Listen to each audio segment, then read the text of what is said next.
Good evening, everyone. Welcome to Friendship Public Charter Schools Parent University series. I am Charmaine Carter, the Director of Parent Relations at Friendship, and the purpose of this series is to give you tips and resources to support you during virtual learning. If you have any questions from this presentation, please contact us at wecare@friendshipschools.org. Also, you can follow us on social media at Friendship PCS at all platforms. And if you're watching right now on Facebook Live, please be sure to share this video. Also, for more information, please visit us on our website at friendshipschools.org.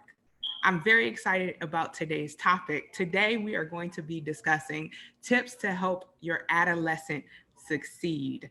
I'm a parent of a 12-year-old, and I'm learning that at a certain point in your child's life, there's a transition that we as parents have to go through.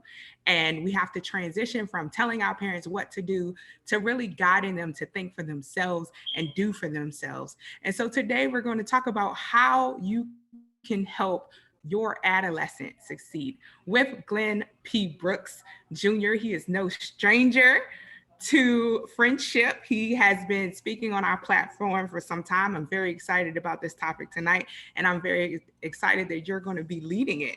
So, without further ado, I will hand it over to you. Go ahead, Glenn. I appreciate it, Charmaine. Thank you so much for all of what you guys do. Simone, thank you guys for handling the technical end of things. And so for those of you guys who have never met me, my name's Glenn P. Brooks Jr. I'm an author, I'm a speaker, I'm a coach. I certainly want to welcome you to this, to the Parent University, right? And so I'm so grateful for our partnership with Friendship and all of what you guys do in the DC, Maryland, Virginia area. You guys are amazing. Our young scholars are the better for a school that focuses on them and at the same time really focusing on adding a ridiculous amount of value to the parents. So again, for those of you guys who may be just hopping on, if you're joining us by way of Facebook, I just want you to introduce yourself, say hello, maybe where you're chiming in from, where you're listening from, so that we can greet you a little bit more personally. But today we're going to talk a little bit about making the transition from parent to coach. Put that in the chat. Even if you're joining us by replay, I want you to interact and engage with me. What does it look like to make the transition from parent to coach? Now, let me just say this on the front end. For those of you guys who are parenting adolescents, I understand. So I am the proud father of two grown children, right? Our oldest is 35 and our youngest just turned 27. We have two grandchildren, 10 years old and 7. And I understand all too well what it looks like. My wife and I, together, we have written 7 books all around the subject of parenting and or marriage and how to do it successfully. We created an online academy that we have developed in order to support those efforts.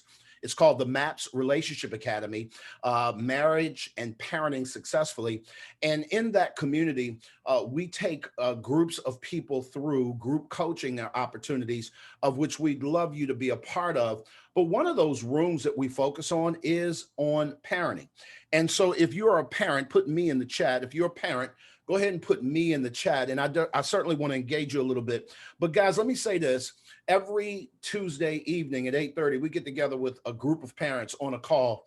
And I can promise you that I don't care what decade it's in, parenting adolescence isn't easy. Say that again. Let me just be honest. Parenting adolescence is not easy. Parenting, period, isn't easy. But those years, by the time they go from 10, 11, 12, and then into their teenage years, that window right there is probably some of the most challenging things that you'll ever go through as a parent. And I want you to understand this before we even talk about you transitioning from parent to coach. You need to understand that there are some things that your children need from you first. So I think that a lot of times, particularly as parents, we have this idea that says, listen, once I've done my work and once I've done my job, by the time you're 18, it's over, you're done, go ahead on to college, get a job, go in the military, whatever you're going to do, I'm kind of done. Well, here's what I've learned the hard way is that parenting doesn't stop until they get in the ground. Hello, you're going to be a parent forever. But here's the challenge.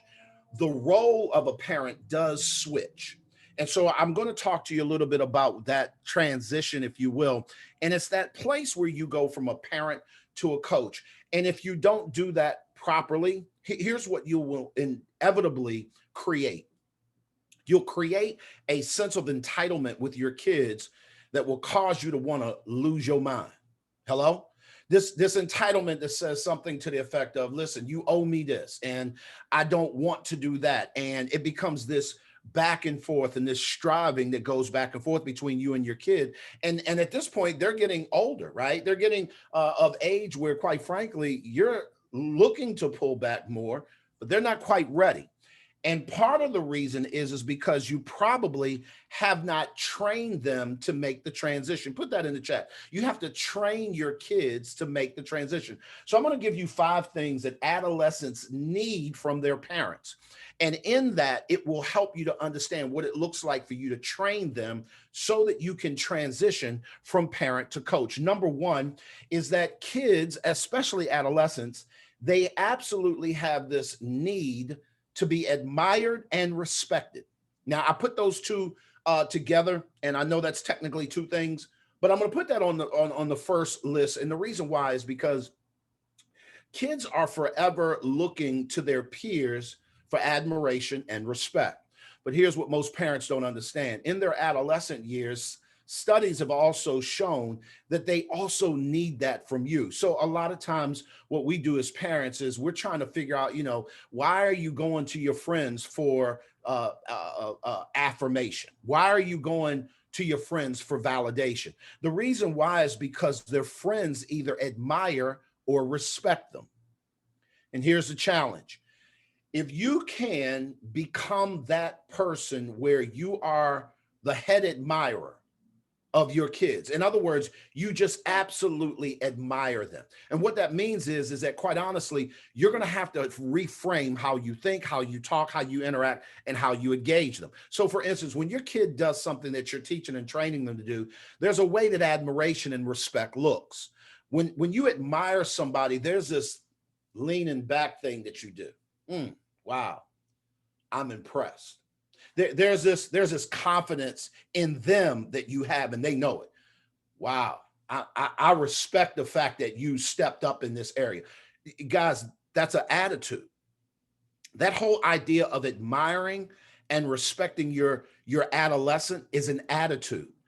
And when they pick up on the fact that my parents actually admire me for the things I'm doing, or the way I'm moving, or the strides that I'm making, that when I realize as an adolescent that I have a level of my parents have a level of respect for me that, quite frankly, I'm noticing. Guys, I'm gonna promise you that will go a long, long way, particularly when it comes to you transitioning from parent to coach.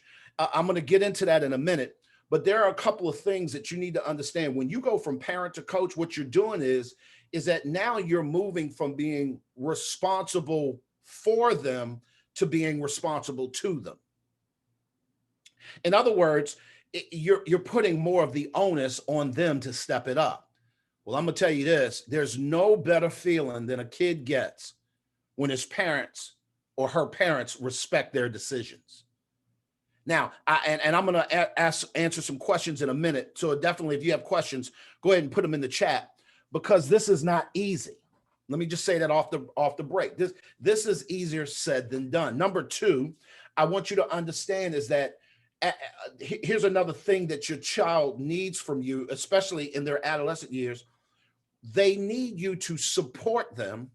And I want you to think of it as scaffolding. So if anybody has ever grown up in and around a big city, I remember for years when they were redoing the Washington Monument in DC, and there was scaffolding that went from the base of the monument all the way to the top of the monument, right? Now, many of you guys have been in the monument. You've gone all the way to the top. Some of you, like me, lived in the DC, Maryland, Virginia most of your life, and you've never been inside. But that scaffolding was something that you could see from afar. That scaffolding was something that it was almost like, what in the world is going on? They were repairing and doing some different things to the actual building. Here's what I want you guys to understand. Scaffolding is designed to be built around something, not touching it, but to support you as you scale it. So if I switch that to parenting, when I build a scaffold around my kid, what I'm actually doing is building the ability to support them, reach out and touch them if I need to, but at the same time, back off and allow them to do it on their own. And I guarantee you, when you start thinking of yourself, parents, listen to me very carefully. I am the scaffolding on the building of my adolescent. What it will do is it will inherently cause you to reprogram how you think. See, because in us as parents, from the time they were born, we were controlling their every move. From the time they were born, we were controlling everything they ate, everything that they saw, every place that they went. And this is those years where they're starting to fight you for a level of independence. Well, if you can understand what it looks like to build scaffolding around them so that I'm there, but I'm not there. If you fall, I'm there to catch, or I'm there to support, but I'm not necessarily holding you up. You are doing it on your own. That speaks volumes to them. And quite frankly, it builds the kind of room you need to make those adjustments. So for those of you guys who are just jumping on, maybe you're catching this by way of replay. My name is Glenn P. Brooks Jr. I'm an author, I'm a speaker, and I'm a coach. My wife and I run an online community called MAPS, Marriages and Parenting Successfully. We would love for you to come and be a part of our organization and see what it is that you need, particularly when you need somebody to coach you when it comes to parenting. Just go to our website and we would be glad to show up and do a discovery session with you to help you sort of figure out your next steps. Guys, this stuff that I'm talking about isn't easy. As a coach, my job is to create a game plan for you to execute. And that's what it looks like when you get to the place where you're beginning to now transition from parent to coach with your kid. You're really creating game plans for them to execute. You want to talk about your kid being wildly successful? When they are empowered to execute, game is over. When your child feels like that they know the answer, there's a different level of pride that they walk in. When they feel like, you know what, I got this, or I've been prepared for this, all of a sudden the test doesn't seem so daunting. I don't care what the test is. So I want you guys to really lean into the idea of what does it look like for me to begin making the adjustments and transitioning from parent to coach. And part of this is really going to come about by you supplying the need that your kid has, yeah, absolutely, that they have. So number one, we said they have a need to be admired and respected. Number two, we said they have a need to be supported. Think of yourself as scaffolding. Number three, they need space. Not space to do their own thing, but space to make mistakes. Put that in the chat. My child needs space. They need room. See, let me help you guys understand. And we know this as parents.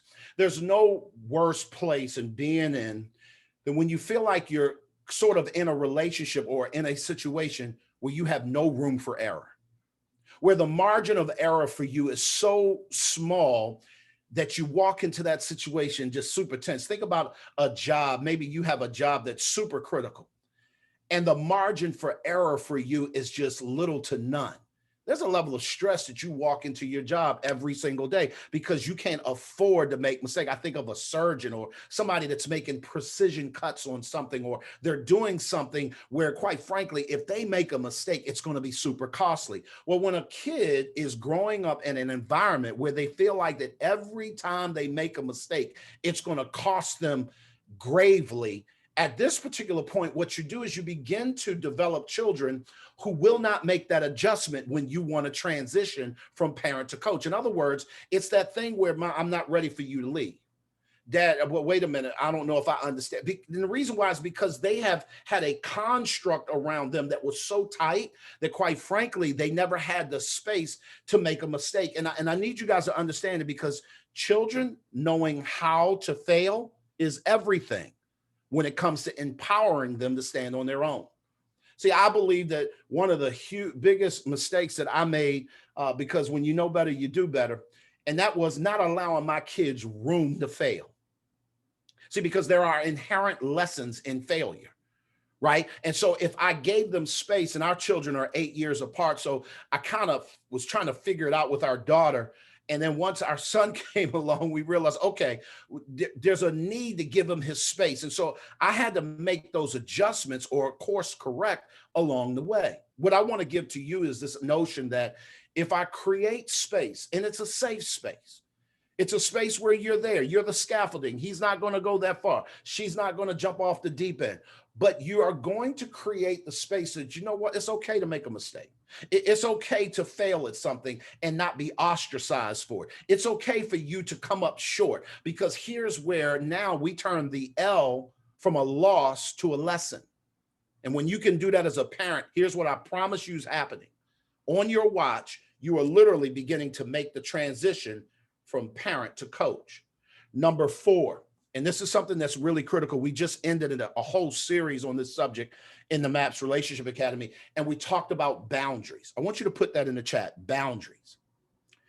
I need you guys to understand that one of the things that children, especially adolescents, absolutely need from their parents is they need a construct. They need boundaries. Here's one of the things that I want to help you guys understand. Boundaries fundamentally do 2 different things. They protect and they provide. They protect you from the bad stuff, and they provide space for you to be able to grow. The problem is with most of us, we came up in controlling environments. And so we didn't even, if we knew what a boundary was, we didn't understand that that's what it was. I want you to think of a boundary as a property line. The property line on your home, the property line at your place of business says that there's a place where your property ends and maybe the city's property begins.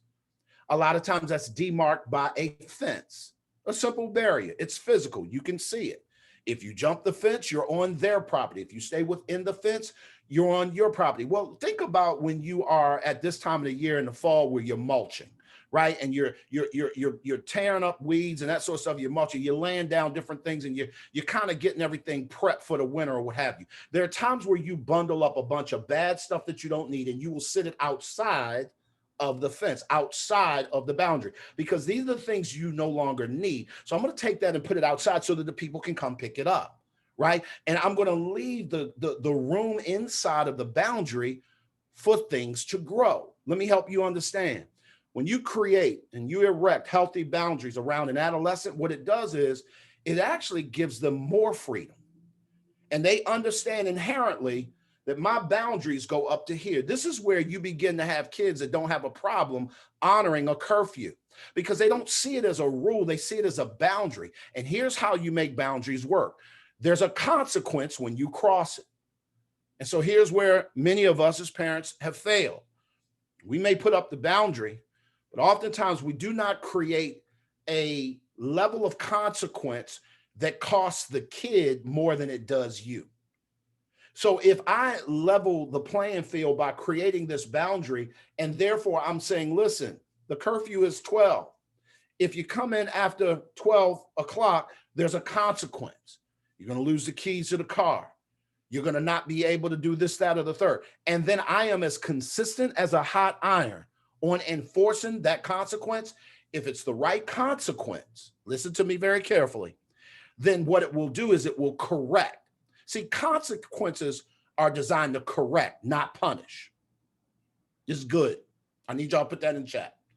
Consequences are designed to correct, not punish. I'll give you another example. If you're going down the road and you veer off the road, there's generally a guardrail. And the guardrail is designed to correct the fact that you're leaning or you're moving off the road. Anybody ever been going down the road and you feel that when you go over to the shoulder of the road, they've got little slats cut inside the shoulders of the road that makes it really rough for you to ride on. Why? Because what they want to do is that's designed to wake you up if you're nodding while you're sleeping before you hit the guardrail. Because if that guardrail don't catch you, the consequence is, yeah, you got it. You go off the side of the road. And a lot of times that doesn't end up well for you. So what I want you guys to understand is that when it comes to boundaries, I want you to view them not as punishment, but as a consequence that's designed to correct a behavior. So when it's erected properly, what should happen is as soon as you hear that little rumble, you wake up and you move over. As soon, maybe you bump up against the guardrail. Worst thing could happen, scratch your paint up a little bit, but you move over, right? The consequence, the guardrail is not going to beat you up. The guardrail is not going to jump off of its hinges and wreck your car. It's designed to keep you from going over the edge. Does that make sense? So that's number 4. Number 5, I hope this is making sense. If this is making sense, guys, do me a favor, put make sense in the chat. I certainly would appreciate you guys if you could tag a parent. Listen, don't be selfish, y'all. Tag a parent who's going through, particularly those middle school ages. Oh, Jesus. I like to call that parenting from hell.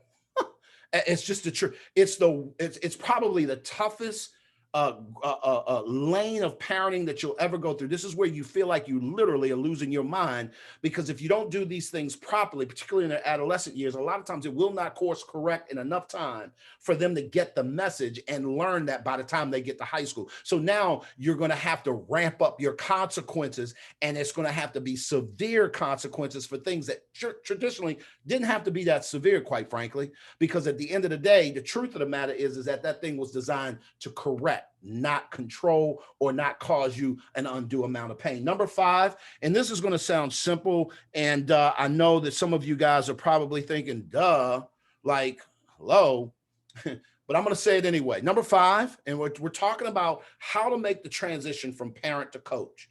So number 1, we said you have to admire and respect your kid first. Number 2, you have to support them. Think of yourself as a scaffolding. Number 3, you're going to have to create space for them to make mistakes. And I often call this failing in safe country, meaning there's a construct designed that when they fail, you can help them figure it out at minimal cost. That's number 3. Number 4, we said boundaries. Boundaries are like guardrails. They're designed to help them own their responsibility, so that now when it comes to number 5, they understand and they're empowered because they know, listen to me carefully, that they are unconditionally loved. Put that in the chat. Unconditional love. Here's what I know. And again, as a parent, as a coach of parents, and I get the chance to work with couples and people all the time, I think one of the biggest things that we have got to make sure that we underscore is that our children know for a fact that they are unconditionally loved. And here's what that looks like, Cheryl. Thanks for putting that in the chat. Here's what that looks like. When a child knows that they're unconditionally loved, what happens is that they're not afraid to stand up, take ownership, or fail. They're not afraid to try new things. And most importantly, they're not afraid to let you go, because the separation from you, the parent, causes them to let that part go and then grab on to you, the coach. And what it does is it causes a sense of empowerment. This is where they feel confident to try things that they've never tried. This is where they feel super confident to give it a shot. I never will forget my granddaughter, when we were living in Atlanta, would come to visit us every summer, right? And she was probably 3 or 4 years old. And I never will forget when she would, and it was just something about her that understood that she was empowered. And I think part of it was how we grandparented her. The other part of this had a sense of who she was, but she would say things like, no, Pop, I can do it myself. And so let's say if it was fixing her cereal and I'd grab the box and I'd be fixing it, their little motor skills ain't really nothing happening, right? You don't want them to make a mess. And so you're going to, quote, do it for them. And she would say, no, Pop, I can do it myself. And I never will forget one time giving her one of those little cereal boxes, the little miniature ones. And she was trying to open it up. She couldn't get it. And she was trying, and she was trying, and she just couldn't get it. Here's what I've known most kids to do. They throw it down. They're frustrated. I can't do it. But when your kid understands that they have boundaries, that they're responsible for some things, that they're empowered, they feel like, you know what, it's okay to fail. She can say, Pop, I tried my best, but I really need help now. And I'm telling you, she's 10 years old now. And that thing chokes me up every time I think about it, because it was her relenting or just saying, you know what, I give. I don't know how to do this. And how many times would we as parents love for our kids to say, listen, I tried. I didn't know what I was doing. Can you help me? Because now they're feeling unconditionally loved, like they don't have to pay a price for being wrong. That's how you know you've been unconditionally loved. When you can mess up and you can make mistakes and you can fail, and it's not who you are, it's just what you did. You can feel guilt, but there is no shame. And so now the environment says it's okay for me to come back and trust what the coach is saying to me. And even when I'm grown, I can seek the wisdom of my parent. There's no better place than to be a parent of adult kids that get it. I'm so grateful for my adult relationship with my children because in their one's 27, the other's 35, they got families of their own. It blesses me when they can come back and say, listen, I don't know what I'm doing. What do you think about this? And it's not that we did everything right. Trust me, we didn't. But in those moments where you figure out, you know what, I really am glad that I did this thing, because you were able to help them understand that there's a place of empowerment that they feel, so that when you make that adjustment from parent, meaning the one that they're clinging to the coach, that's the one that they come to. That's a smooth transition. And that's the kind of stuff that will cause your kids to want to leave home and want to do for themselves and not want to come back, not because they can't, but because they feel empowered to do it on their own. And if they do, they're humbled enough to be able to say, I screwed that up. Can I figure it out? And you're there too to say, you know what, let me re-coach you up. Let me get your coach back up. Guys, I hope that's helped you. Today, we just wanted to drop 5 quick things that you could do to help your adolescents understand, or help you understand the need of your adolescents for you, so that you can properly make the transition from parent to coach. I hope that helped. If it did, do me a huge favor, share this out. I'm going to go to the chat really quickly and see if I can answer a couple of these questions, and then we'll jump off really quickly. So Charmaine dropped in the chat. She says, what happens if you create a sense of entitlement in your child? How do you get out of this phase and train them to later make the transition? That's a great question. And here's one of the things I will tell you really quickly. Entitlement is modeled. Please understand that. And so I love it when you say, if you create a sense of entitlement in your child, I want you to understand that when children are entitled, it's because it was created. And so therefore you have the responsibility to break that entitlement. And the truth of the matter is that when a child understands, or they get into this space where you owe them everything, they have to systematically be broken down. And I don't have a lot of time to unpack this, but the truth of the matter is this is where now they're going to have to be held responsible for things. And quite frankly, you're going to have to create environments to break that entitlement. I'll give you a very quick example. I had a friend of mine years ago who his kids didn't grow up like he did. He grew up in Kentland. Anybody from the DMV know what Kentland is, right? This is where he grew up. But their kids grew up in suburban Atlanta. Right? Nice home, nice stuff, the whole 9. And he began to realize, you know what? They just got this sense of entitlement that money grows on trees, this, that, and that. But then he realized I taught them that, because I'm never putting them in a position or allowed to be in a position where they have to, put this in the chat, fend for themselves. But what he learned was, while they were teenagers, let me help to create an environment that makes them do that. And I never will forget when he decided one day that there was a program where you could be homeless for a weekend. He went down with the governance of that particular program, and he dropped them off, and he picked them up later. And that they got back, it was like, yo, like we got a whole new reality. Most children are entitled because they've never been exposed to what it looks like to have to fend for themselves. If you get really, really creative, you can create environments where the kids have to fend for themselves. Last example, many of you guys have seen the movie Ray that starred Jamie Foxx, right? Y'all remember the scene where his mother chose not to help him, even though this poor little child was going blind, and she created an environment for him to have to fend for himself. And she told him, and I can't remember exactly, but basically she said, I don't want you to be handicapped. I don't want you to have to depend on nobody. I want you to be able to do this on your own. And so with him crying out, mama, mama, I need you, she stood right there in the corner and she didn't move, because she knew if she moved, she would forever put restraints on her son, that he would need somebody when he could do it on his own. And once he figured it out, got up, caught the grasshopper. Y'all remember the scene. The truth of the matter is that he then could smell her. And he said, hey, mama, I know I see you. You're right there. And that part was what it looked like. If you've never seen the movie, go back and look at it.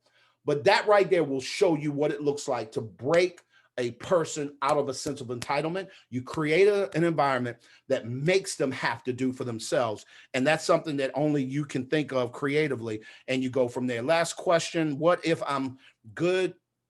Oh, what if I'm not good showing affection and expressing admiration? What are some ways to begin demonstrating this to my child? One of the things that I think that you need to really, and I understand that there are some of us that grew up and we never was exposed to what admiration is or what affection looks like. And I think that this really is as simple as understanding that I need to check in and figure out what it is that my child needs. And after listening to something like this, and you can identify, I'm not affectionate though, I want you to figure out a way to, first of all, deal with that in yourself. And ask yourself the question, where'd that come from? If that means you may have to go sit down with a therapist and figure out, maybe you were traumatized, maybe there's a real good reason why you're not. But while you are working on yourself, I want you to create an environment where your kid can be supported by people who are affectionate. It may be family members or people who can help offset this, and then you support that. But the truth of the matter is that somewhere, somehow, this child has to be modeled that. And here's what I've learned about parenting a long time ago. Guys, as parents, you know what? We're leaders. I need y'all to understand that. Please put that in the chat. As a parent, you are first a leader. And by definitions, leaders must go first. And so when I find that there's something that my kid needs that I don't know, I go and get myself educated. I go and figure that thing out, because what I know is it's not just going to go away. And sometimes I may not have it, the wherewithal to do it myself. I don't know nothing about math, but I can hire a tutor. I don't know nothing about, y'all understand? I can put them in an environment where they can win. Guys, I promise you, I'd love to come back and answer more questions if we get a chance to do some Q&A on the back end. But this has been Rich. I don't want to hold you guys up a long time. Charmaine, I'm not sure if you're going to come back on and finish out, but I've been honored to be here, guys, and I appreciate every opportunity I get to show up for you guys. Y'all are an amazing group, and I want to encourage you to keep doing what you're doing. Thank you so much, Glenn. I appreciate you. Every single time you come on, you've always been amazing and dropped some good gems for our parents. If you have any questions during this presentation, please don't hesitate to email us at wecare@friendshipschools.org, or you can call our hotline at 202-281-1777. Thank you again, Glenn. Be sure to follow him. Be sure to follow us at Friendship PCS. And we'll see you again. Not next Wednesday. Next Wednesday is a holiday, Veterans Day, but the following Wednesday, we will be back during our Parent University series. Take care and have a great night.